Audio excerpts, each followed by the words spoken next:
Hi everyone. Today I'm excited to talk to you about our brand new container form factor, CN Series. CN Series container firewalls are the industry's first next-gen firewall, purpose-built to protect cloud-native applications in Kubernetes environments. We'll begin our discussion today by examining the role of network security in protecting modern cloud apps. The biggest network-based risk in the cloud comes from the allowed outbound connections to the internet. Applications need to connect to the internet for downloading software updates, for using external APIs such as Facebook, LinkedIn, Salesforce, and payment gateways, etc. So you have to open HTTP or HTTPS connections to the internet in security groups, ACLs, and microsegmentation policies. But once you do that, the applications are also allowed to download malware, connect to command and control servers, and exfiltrate your critical data. That is a huge risk. Now, people will say that in order for attackers to misuse these allowed connections, they have to break into a workload first. And they are absolutely right. In a minute, I will explain how you can never ensure that no one will ever break into your workloads. So you have no choice but to operate with a zero trust philosophy. Assume that it's not a matter of if, but when someone will break into your environment. If you protect these outbound connections with a next generation firewall, it can automatically block the malicious connections and save you from ransomware, command and control, data exfiltrations, etc. This, by far, is the number one use case for why customers deploy CN Series to protect their cloud applications. People talk about the north, south, and east, west use cases. What they don't realize is that it's the south, north use case that's the most important in the cloud. Take Log4j as an example. The way it works is that they have to exploit Log4j to run some code that will make an outbound LDAP or JNDI call to download malware.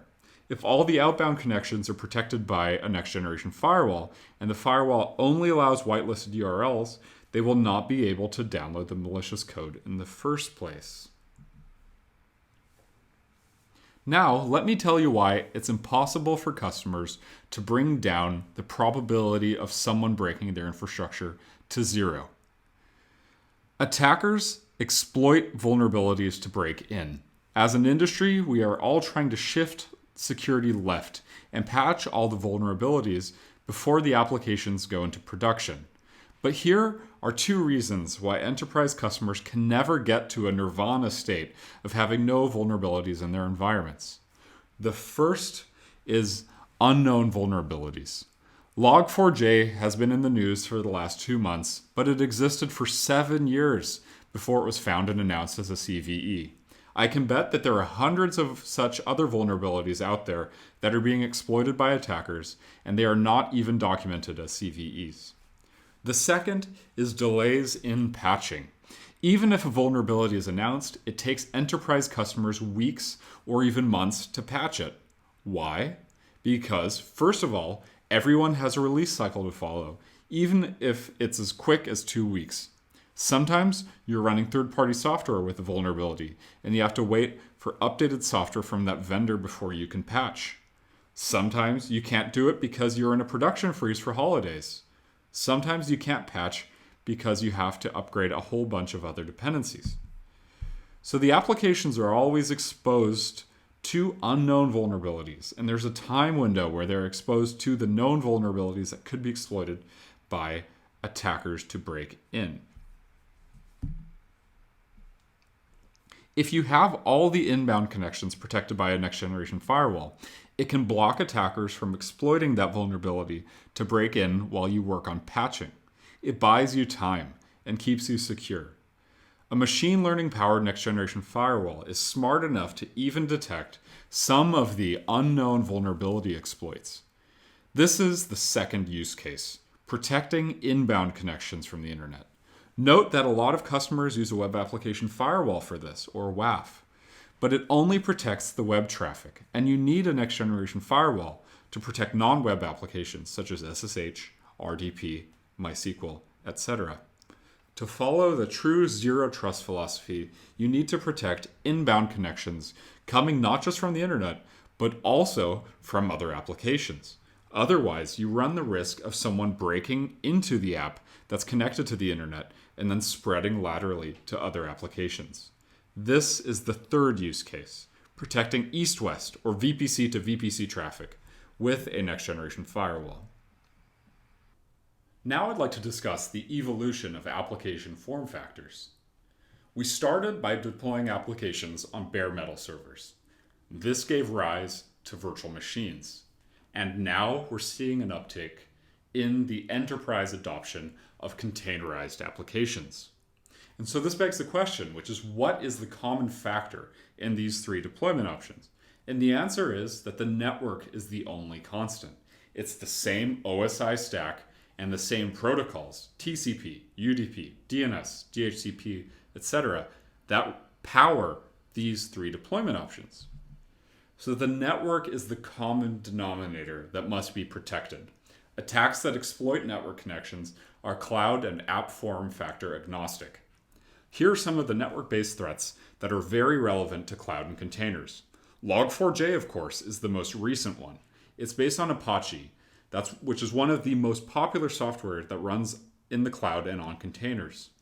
Other popular examples are the Revil group, that's running ransomware as a service and has collected at least $123 million in ransom. Bashlight infected 1 million Linux devices and turned them into slaves to launch DDoS attacks. Graboid was a popular attack that affected Docker hosts to mine Monero cryptocurrency. All of these are network-based attacks, and customers can protect themselves against these attacks by using a next-generation firewall. Okay. Hopefully that helps you in making the case for a next-generation firewall to protect your applications in the cloud. By protecting the network, you are also protecting containers. If I patch all my vulnerabilities, am I secure? Well, it's like driving any modern car. Let's take Tesla as an example. If you fasten your seatbelts, do you still need airbags? So the way that we think about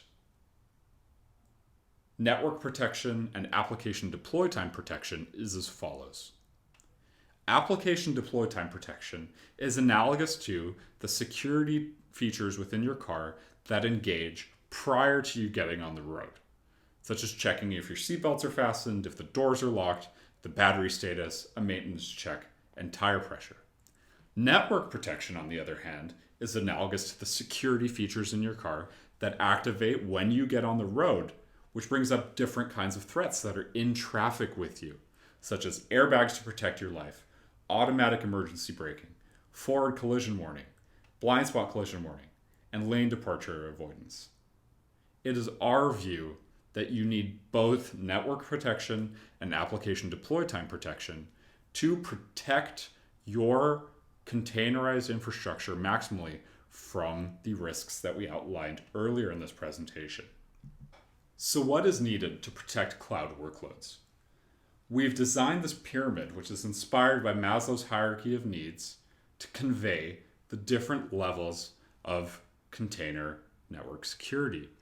The bottom rung represents the table stakes.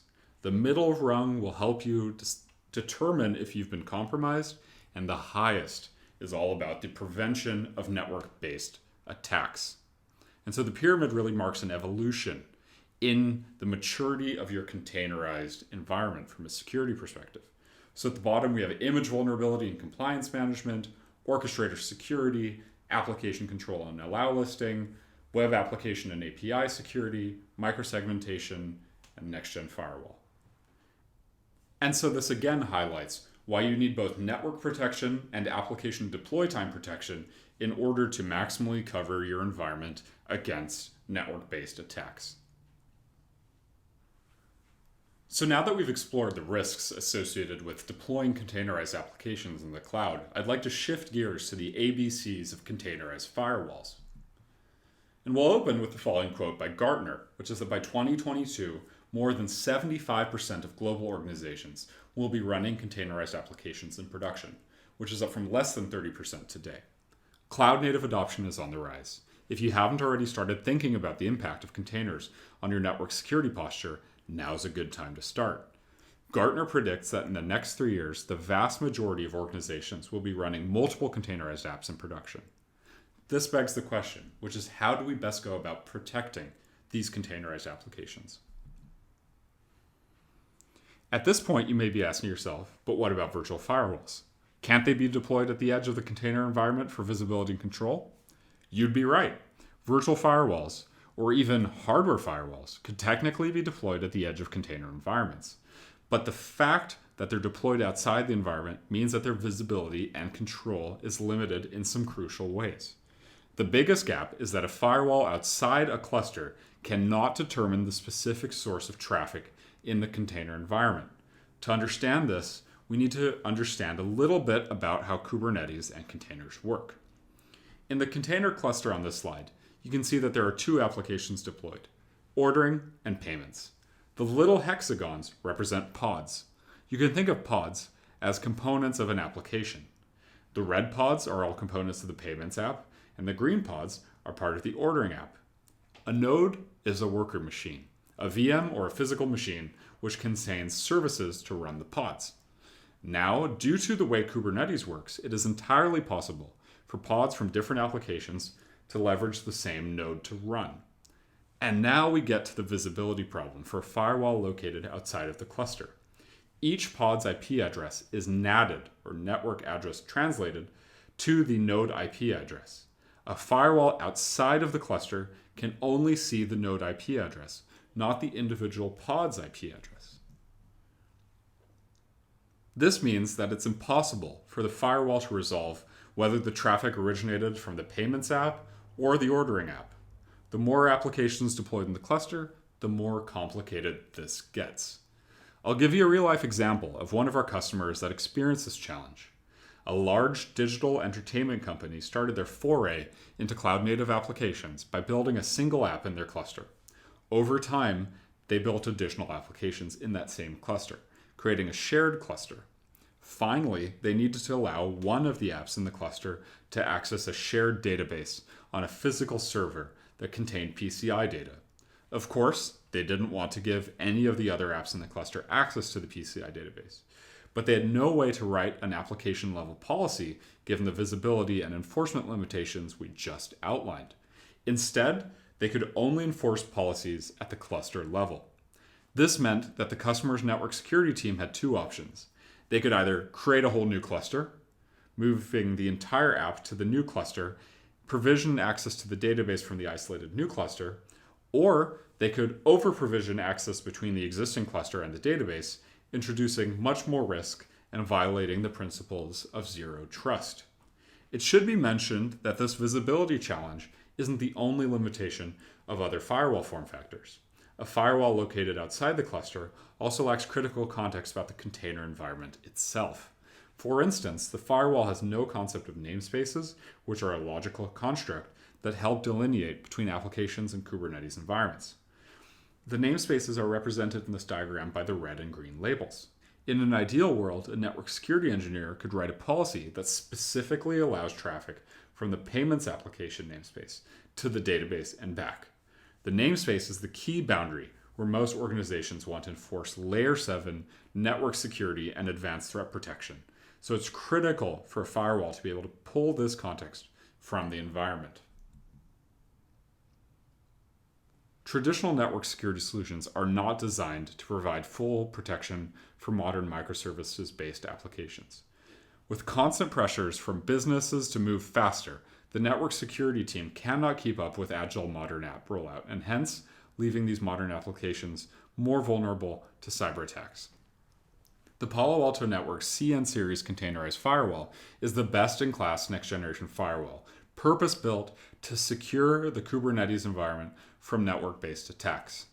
The CN Series firewall enables network security teams to gain Layer 7 visibility into Kubernetes environments, provide inline threat protection for containerized applications deployed anywhere, and dynamically scale security without compromising DevOps agility. CN Series ensures a frictionless CI/CD pipeline deployment while delivering unparalleled runtime network protection through unified management across all of your firewalls. Which leads to the key benefits of CN Series, the containerized firewall created to deliver next generation firewall security to Kubernetes environments. The first is that it provides layer 7 visibility and context into Kubernetes environments by letting users ingest and use namespaces to create security policies between pod to pod, pod to cluster, or pod to extranet traffic. The second is that CN Series is the Palo Alto Network's next generation firewall in containerized form factor, which means that all the key subscriptions for inline runtime security, threat prevention, DNS security, URL filtering, Wildfire, in addition to App ID, ensure that no threat can infiltrate and infect container application endpoints through network traffic. And finally, CN Series easily autoscales for developer needs. As the infrastructure grows, the traffic increases, or simply the need for firewall increases. Customers can spin up more data plane pods using Firewall Flex credits programmatically to scale their firewall deployment without compromising DevOps speed. This is an advantage of CN Series being split into two components: management plane pods, which applies the policy and communicates with Panorama, and data plane pods, the pipes for customer traffic. And here's a look at how CN Series fits into the Palo Alto Networks portfolio of next generation firewalls. On the left-hand side, we have our hardware PA series, which are designed to protect on-prem perimeter and traditional applications. In the middle, we have our VM series, which is designed to protect traditional apps across on-prem and public cloud. And now finally, we have CN series, which protects all modern microservices-based applications anywhere. So now let's take a closer look at the architecture of CN Series. So CN Series is powered by PanOS, which is the operating system common to our hardware, virtual, and now containerized firewalls. And so what we did is we decoupled the management and data plane of PanOS into two separate microservices. And so the management plane is responsible for the management of the enforcement of policies, and the data plane is responsible for the enforcement of policies. Up to 30 data planes can be managed by one pair of management plane pods. The Panorama plugin, which you see at the top, is responsible for harvesting labels and interfacing between Panorama and CN Series, which is deployed on your cluster. And finally, PanCNI takes care of steering the traffic into our firewall. And so it's important to note here that Panorama is mandatory when it comes to managing the CN Series firewall. So you might ask how difficult it is to add CN Series protection to an existing app running in a containerized form factor. And the answer is that it requires 2 lines. All that you need to do is add this highlighted annotation to your application YAML file in order for it to be protected by CN Series. CN Series can be deployed on AKS, EKS, GKE, OpenShift, Rancher, and native Kubernetes. This can either be done through a manual process or in a programmatic automated fashion via a combination of both Helm charts and Terraform templates. Now let's take a closer look at how CN Series is deployed. We launched CN Series with a distributed deployment model in which CN Series is deployed as a daemon set. What this means is that a data plane pod is deployed on every app node.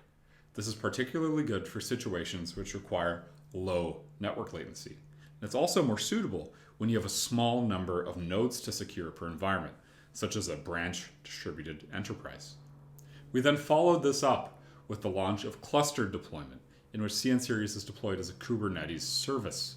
In this case, the data plane pods reside in a dedicated security node or security nodes. This improves utilization because a data plane pod needs to be maxed out in order for another to be brought up. And it reduces cost and increases scale with native Kubernetes service-based deployment. It can also auto-scale using native Kubernetes auto-scaling capabilities. Now everything evolves, and so does CN Series. So with PanOS 10.2, Nebula, we're launching our CNF deployment mode. CNF stands for Container Network Function. And what this enables us to do is to protect both containerized and non-containerized applications. So with this release, we're the industry's only containerized 5G firewall. We can scale up to 47 CN NGFW vCPUs, or data plane vCPUs. We have a standalone layer 3 deployment, HA with active passive mode and session synchronization, and I/O acceleration with DPDK and SRIOV. With the main benefits being the ability to protect both container and non-containerized workloads, expanded networking deployment options for public and private clouds, and also secure traffic more efficiently with a 5x performance increase. At this point, we've covered the risks associated with deploying containerized apps in the cloud, and also a brief introduction to how CN Series works. Let's move on to real-world customer use cases. There are three main use cases that customers use CN Series container firewalls to solve. All three involve the insertion of threat protection and other advanced security services at the trust boundaries of cloud-native applications. The first is east-west Layer 7 traffic protection. Customers can use CN Series to insert Layer 7 traffic protection and advanced threat protection into their Kubernetes environments in order to secure the allowed connections between two containerized applications of different trust levels, or to secure the allowed connections between containers and other workload types. This is the customer use case that we talked about earlier. Microsegmentation products provide granular protection at layer 3 and 4 to block traffic between workloads that shouldn't be able to communicate. The key difference is that CN Series is able to inspect and control allowed traffic at layer 7, as well as enable our threat prevention subscription service to detect and stop threats that may be attempting to move laterally across the environment. The two types of solutions can absolutely be used together. Moving on to outbound traffic protection. The second big use case is securing outbound traffic from container environments to the internet or to developer resources hosted on sites like GitHub. Our URL filtering service provides guardrails for developers and other users to ensure that they aren't connecting to potentially malicious sites.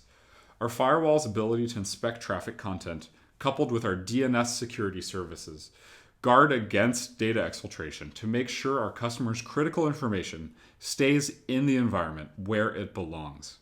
While some customers may prefer to do this using their perimeter firewalls in their on-prem data centers, customers running Kubernetes environments in the public cloud will require CN Series to solve this use case. Last but not least is the traditional inbound perimeter use case. Network security teams can prevent threats riding on inbound traffic to the container environment with our threat prevention and wildfire malware analysis services. Again, depending on the customer's environment and overall architecture, they may elect to do this with their perimeter firewalls on-prem, but a CN or VM series would be required to do this in public cloud environments. All three of these use cases can be addressed regardless of whether the apps are hosted in an on-prem data center or a public cloud. Moving on to the CN Series business drivers and use cases. We believe that there are 5 main key business drivers in the context of CN Series. The first is zero trust, protecting container workloads against network-based threats.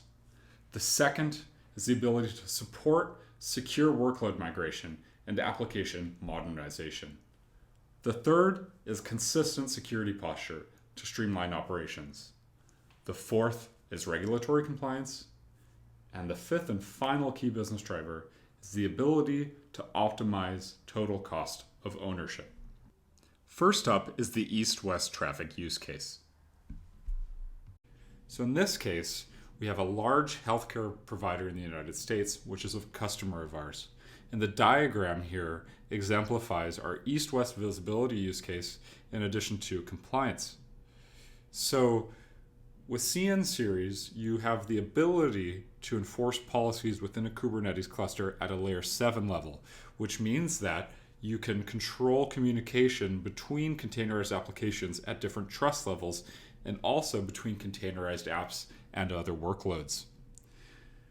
In this specific case, the customer had a web server which was running a web app that was exposed to the internet, and they also had a database which was hosting patient records, all within their AKS cluster.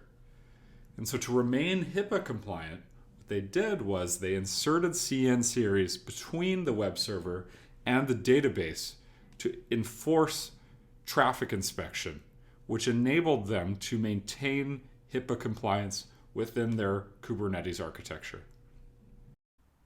The second big use case is securing outbound traffic from container environments to the internet or to developer resources hosted on sites like GitHub. So here we've graphically represented the architecture of one of our customers, being a large retailer in Europe. And so this example is twofold. Let's start on the left-hand side. So here, the customer has deployed Jenkins within their Kubernetes cluster and applied a policy to this application via CN series to prevent Jenkins from downloading data from any URL except for their specific GitHub repository. And now all other apps within the cluster are free to download data from any URL. So this is an example of true layer 7 application-based firewall policies being implemented within a Kubernetes cluster.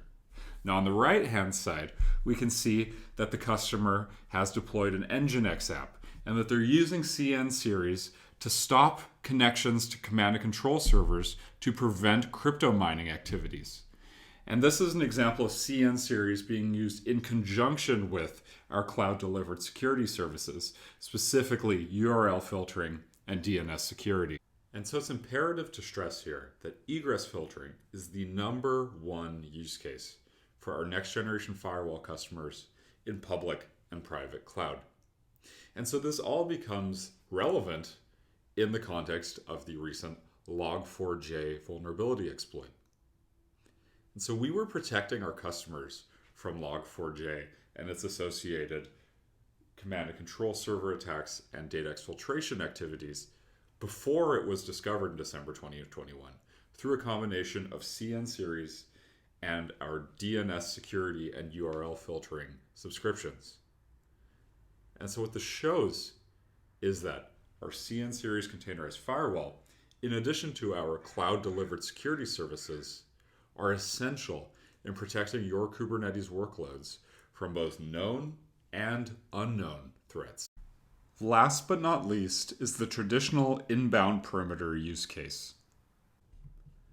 So here we see a graphical representation of the architecture of one of our largest customers, which is an online gifting company in the United States.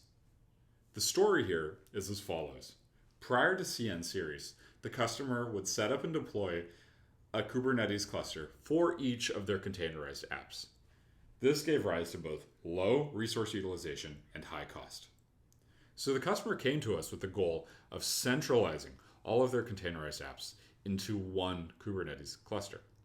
However, this led to the following challenge, which is that the customer now had multiple apps of differing security, compliance, and risk levels all running within the same environment.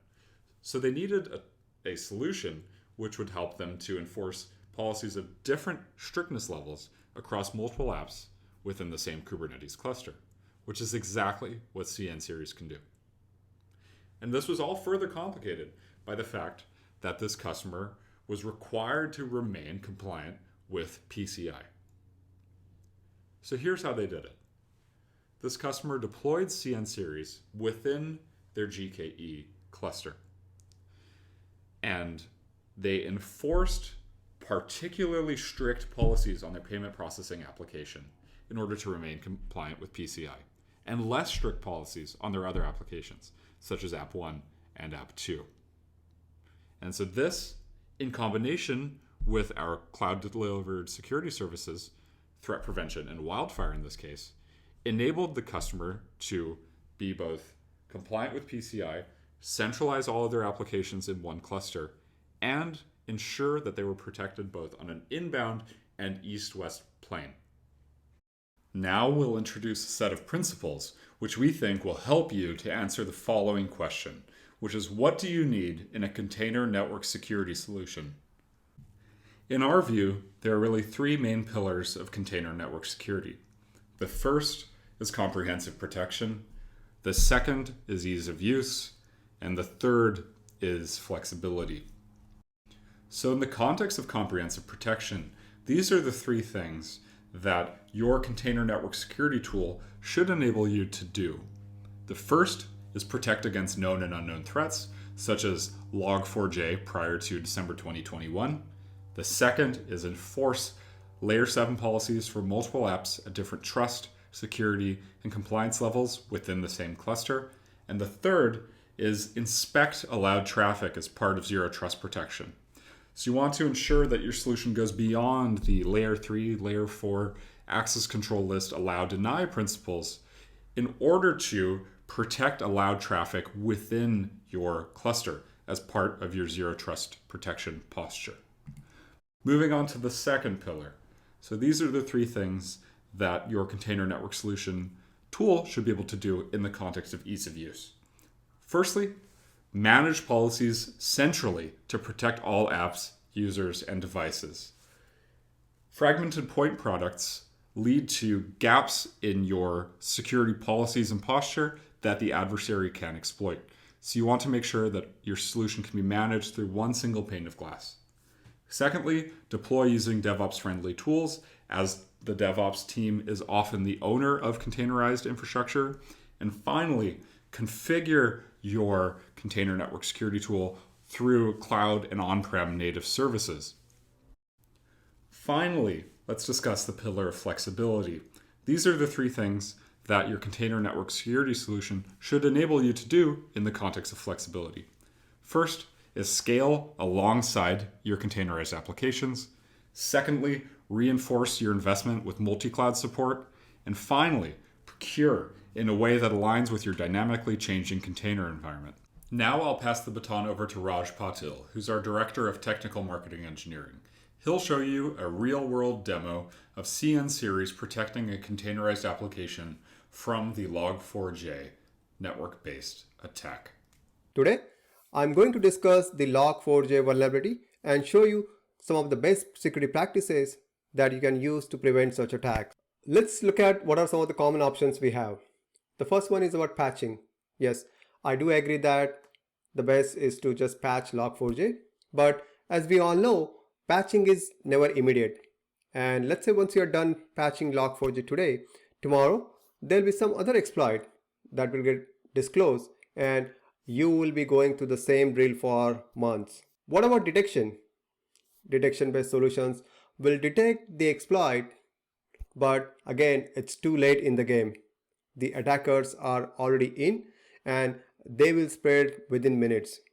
What you really need is a protection which is always there and always on. The third available option is segmenting your network. Micro-segmentation tools like security groups, ACLs, or agent-based solutions, or even Kubernetes network-based policies will help you to reduce your attack surface by, let's say, blocking certain ports and protocols that are not needed by applications. But in this specific case, say for example in Log4j, how would you block an Apache port? You basically can't, because you are running that application for a reason and it needs to serve other applications or users. So the only way to detect and block such exploit is to inspect that encrypted layer 7 traffic that's hitting a specific open port. This is where Palo Alto Networks ML-powered next-gen firewalls combined with cloud-delivered security services is your best defense-in-depth option. To start with, our next-gen firewalls like PS series, VM series, and CN series combined with threat prevention security services can automatically block incoming sessions related to Log4j using specific threat IDs. The services I'm showing here on this slide, like threat prevention, URL filtering, wildfire, DNS, and so on, all these are always on and do not require per app deployment or adjustment. Customers looking for outbound protection can turn on services like advanced URL filtering and DNS security. Both of these services will constantly monitor and block new as well as known and unknown malicious domains, along with all the risky external connections which are required for Log4j remote code execution. Let's start with the demo now. So from the topology perspective, this is how it looks like. There are three main components. Number one, which is I'm highlighting here, is the Kubernetes cluster. Number two is where I have the attack infra, and number three is nothing but the panorama with the specific Kubernetes plugin. Now here in this demo, I'm highlighting a CN series firewall running as a Kubernetes service, but the same functionality is available on our PA series as well as VM series firewalls. So depending upon if you are using the firewalls in data centers, the appropriate firewall will be PA series. But if you are using to protect your virtualized workloads in private or public cloud, you will use VM series firewall. Now, in this particular Kubernetes cluster, I have a compromised app running on a specific workload. This is my on-prem setup, and this application is being exposed with a specific IP 10.8.70.221 as a service. When we look at the attack infra, I have an attacker where it will run the attack from 2.70.216 IP, and then in the same infra I also have a web and LDAP server running. So this is where we'll start the call command with the JNDI query, and the entire CN series intra or policies will be managed by Panorama running in on 70.229. We'll start the demo by configuring allow all policy first. With allow all, the attack will successfully go through, and as part of the attack, the first step would be we'll run a call command to the exposed service IP, which is 70.221 for the compromised app, and within that, as part of our JNDI LDAP query, we are basically inserting a wget command to download a file to the temp directory, which is nothing but a malware-sample file inside the temp directory of compromised app. So let's verify that. On my left hand side is the attack server from where I'll be running the call command. Here the bottom portion will show the logs on the transaction. On right hand side is where I have the compromised app. As you can see, I have a 3-node cluster. Within that, I have the compromised app running, and then it is being exposed on a particular .221 IP with 80 service. Bottom portion is where I'm inside the application, and then you can see that in the temp directory, I don't have the sample file downloaded. So let's run the attack and see what happens here. So I have executed the attack. You can see the transactions, end-to-end transactions as part of the log here. And if I verify the temp directory now, you can see that the malware sample file just got downloaded inside the temp directory.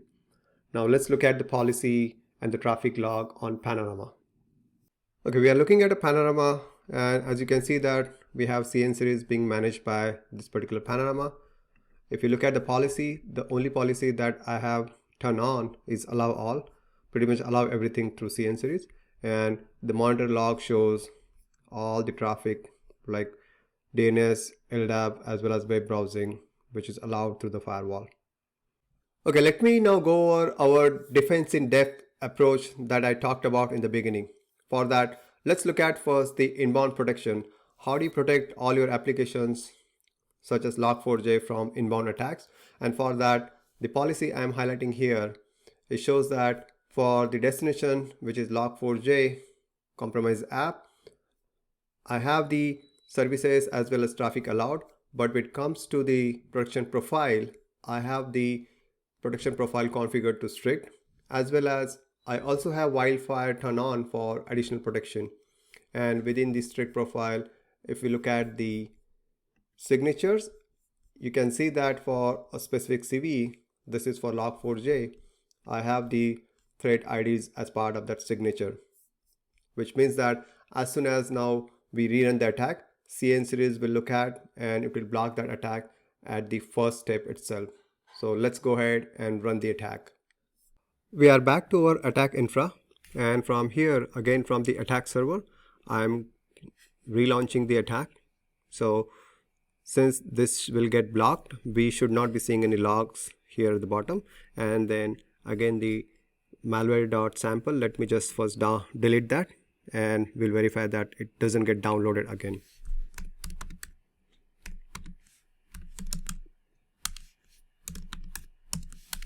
So as you can see, I don't have the sample again, so let's rerun the attack. As you can see that the response we got, that the connection got reset, there was no debug log, the attack was blocked. And if I look at the temp directory, you can see that malware sample file is not being downloaded. Threat log within Panorama shows that the attack was successfully blocked. So you can see that the attack that got identified by the threat log. Let's look at the detail view, and within the detail view you can see that it was the attack got matched with the inbound policy, and at the first step at the inbound connection we were able to identify the threat and successfully blocked it. Now let's go ahead and look at the outbound protection and some of the best practices that you can use while configuring advanced URL filtering and DNS security. For outbound protection, my policy, which I am highlighting here, looks like this. So we have inside the action category, I have anti-spyware with the specific profile configured. This is for my DNS security. And then for URL filtering, I also have a specific outbound URL profile configured. So let's take a look at how these settings are being done. So within anti-spyware, for Log4j, make sure that as part of your DNS policies, you have the command and control, dynamic DNS, grayware, and malware, along with phishing domains. All of these are being configured to, policy action is configured to sinkhole. Now, specifically for the URL filtering, for outbound URL, make sure that for specific categories, like for example in this specific case, when it comes to grayware, that's being blocked. Also make sure that you have the malware that is being blocked, and then phishing should be also blocked. Our inline ML will make sure that phishing detection as well as JavaScript exploit detection is on. So this is where the inline machine learning will kick in and block any of those outbound malicious activities. So with that, we can go ahead and run the attack again, and then we'll look at the logs in Panorama. Okay, let's go ahead and rerun the attack for outbound prediction. So let's execute the curl command again. And as you can see that there is no logs here in the debug log, and even in the temp directory there is no more malware sample. We saw the result came back and the connection was again reset back here. We'll go ahead and quickly verify the log on Panorama, and this time we'll look at the URL filtering log. URL filtering log on Panorama shows that the action taken was block URL, and we can see here in the detail view that the block outbound policy was being matched, and at the bottom you can see the transactions that happened, that the connection was terminated. Here the detail view shows what really happened, how we identified the app, and how the connection was terminated. Now the last thing that we can also do is one more policy that we can add based on the application identification or app ID is add the applications like LDAP and RMI IIOP, and make sure that the outbound connection from these applications is restricted. So just go ahead and block that connection as per from the deny action as deny, and that would be the last thing that you can do. To recap, we just saw how Palo Alto Next-Gen Firewall is your best defense against attack like Log4j, and why you shouldn't settle for anything less. So now you've learned about what CN Series is, why we built it, how it works, the risks and network-based attacks that it will protect your containerized infrastructure from, And you've also seen Raj perform a live demo. Let's summarize the key takeaways. The first is that containers don't get a pass from threats because they're new. The same network-based threats and more still threaten applications in the environment. The second is that the network is still a common denominator between applications. And network security rules and policies don't have to be customized per application, beyond establishing communication rules and tags. The third is defense in depth. Shift-left tools detect anomalies in the infrastructure, while CN-Series prevents threats from entering the container or cluster itself. The fourth is that CN-Series protects your containerized infrastructure from both known and unknown threats, so that you can patch your infrastructure at your own pace. The fifth is that CN-Series is a next-generation firewall and falls under the firewall as a platform story. That is, it's managed by the same console, Panorama, that NetSec already knows, and thus can be easily extended to modernized microservices in containerized infrastructure. What's next? I would encourage you to take a look at these three resources. Firstly, you can download our CN-Series ebook. Once you've done this, you can try our CN-Series Quick Labs hands-on demo to become more familiar with the technical details of CN-Series. And then finally, you can email our alias to get started with a proof of concept or any further help. On behalf of the CN-Series product management team, I would like to thank you for taking the time to attend this session today. We look forward to hearing from you.